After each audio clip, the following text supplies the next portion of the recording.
man, I figured I have to finish the video with this. How sweet is this? Maybe I'll start the video with this. That's what I'm gonna do. This will be the start of the video because I don't want you to miss it. That's so sweet. Perfect timing for Halloween. That's what you get when you have spiders and lots of dust. Oh, hey guys. So this is what I was talking about with the drywall, the old baseboard trim, then you've got lath and plaster then lath. So we got quite a bit of layers to go through. So we've gotten the drywall off. Preston did that yesterday. So what I'm doing is I'm actually cutting through so that we don't have to use the vibrating flush cut tool to cut through the whole length of this baseboard, which would be a lot of work. I'm actually hitting it with the circular saw, which of course is creating an amazing amount of dust.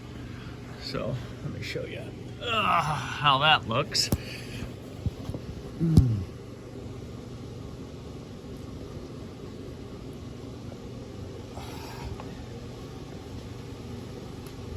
Not only is it creating dust, but it's a pain in the butt because you got to lay down and push it along the carpet.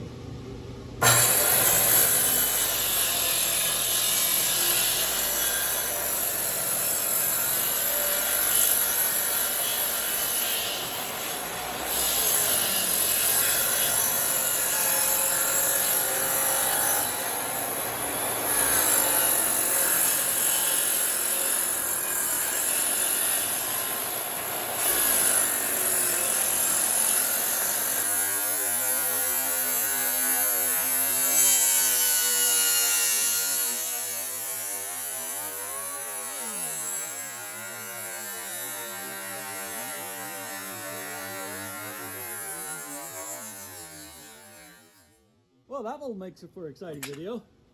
I don't know what I hit. I'm assuming some nails. Anyway, that's what we're doing today. I'll show you the end product once we get it all cleaned out. I got the cut done as far as I could. You can see where I had to stop because obviously I can't get the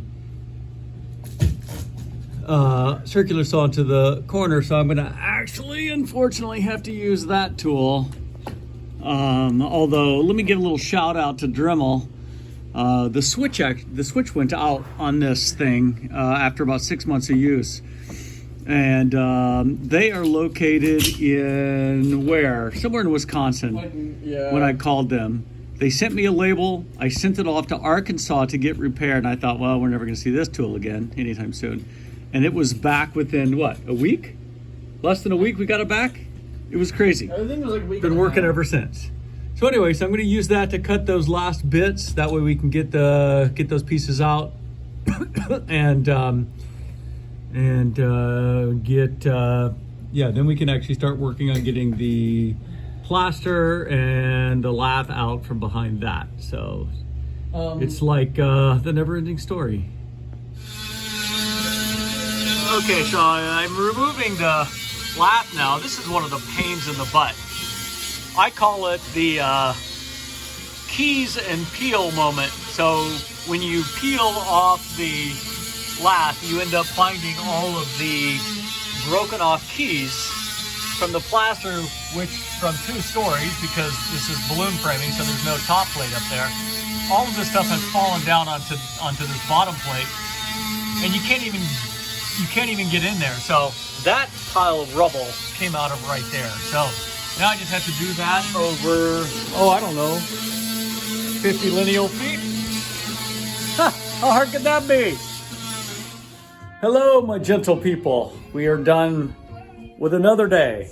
This is part 2 of the, what do you call it? The living room electrical mulligan.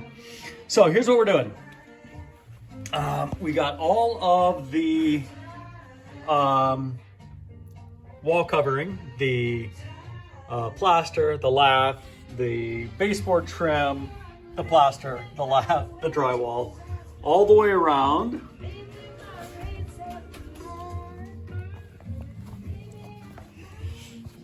Woo! to over there. So that will be the terminating outlet. And actually we're gonna start, let me show you where we're gonna start. We're gonna start over at this one. But the nice thing about that is we don't have to tear the baseboard. I mean, we're gonna eventually replace the baseboard, but we don't have to take that off right now because we're actually gonna be coming up from the bottom in the basement. And since that's in the middle of the wall, or in the middle of the basement, it's easy. Plus, we know exactly where the wire comes up because it can come up the same place as that wire does. So that's a snap. The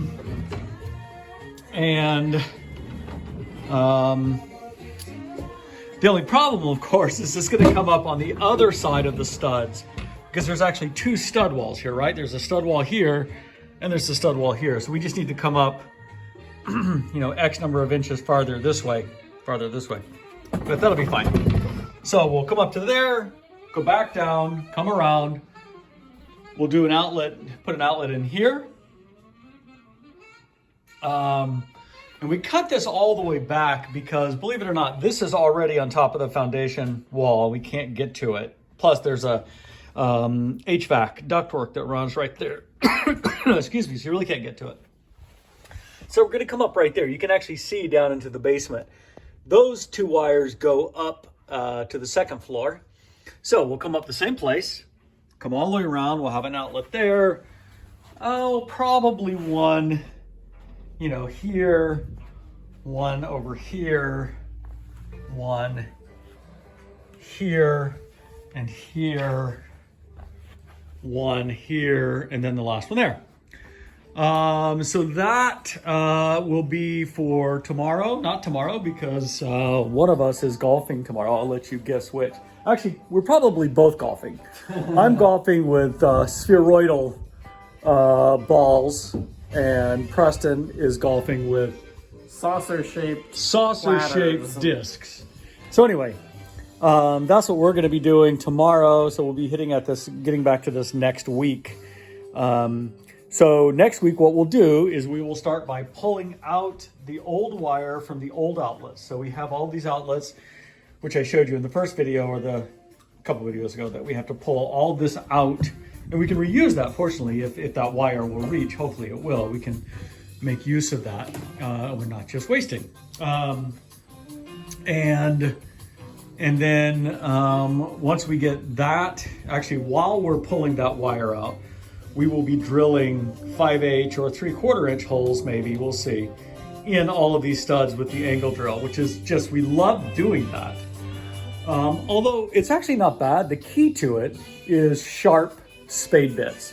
So yeah, we're probably going to go through about five spade bits because every time you hit a nail, it dulls a spade bit. And drilling one of these side angle holes with a dull bit, oh my gosh, it's tough. So anyway, so that is, that's the plan for the next day. We'll get that done. And then we can actually, then we're going to have to go and mark the outlets. We will cut the holes for those. And then we can get the wire pulled into the boxes. We'll be using a combination of rework boxes and some old, rework boxes and some new boxes like this one. And what we'll do is just drill holes in the side of it and screw that into, for example, on this wall, we'll end up just screwing it into the back of the stud. But because this wall is so thick, you can't use a rework box because the little rework flag that pops up and sucks into the, into the drywall or whatever it is that's not long enough. Or maybe we could just get longer screws. That might actually work. That's an idea. Maybe. So we'll think about that. But that is where we're going to leave it today. That's our story. We be sticking to it. And that's the subjunctive case of the verb to be. Cool, man. Bye.